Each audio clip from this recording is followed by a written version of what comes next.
clip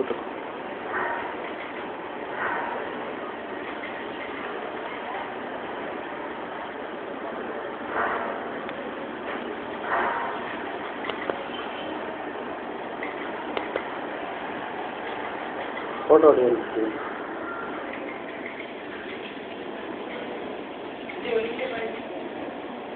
ಅದು ಏನು ಇವತ್ತು ಪೈಪಿಂಗ್ ಏನದು ಚಿಕ್ಕ ದೊಡ್ಡದು ನೀವು ಚಿಕ್ಕದು ಕೊಂಡ್ಕೊಂಡಿರ್ಬೋದು ಅದಂಗಿಲ್ಲ ಅದು ಹೆಂಗಾಗಲ್ಲ ನೀವು ನೆಕ್ಸ್ಟ್ ಟೈಮ್ ಎತ್ತಿದ್ದೀನಿ ಯಾರಾದ್ರೂ ಒಬ್ರು ಪ್ಲೀಸ್ ಇಲ್ಲಿಂದ ಬಂದು ಎನ್ಸಿ ಎತ್ಕೊಂಡು ಹೋಗಿ ಅರ್ಥ ಆಯ್ತಾ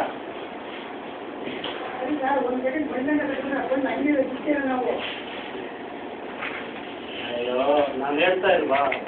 ದೊಡ್ಡದು ಯಾವುದು ಬೇಕಾದ್ರೂ ಯೂಸ್ ಮಾಡ್ಬೋದು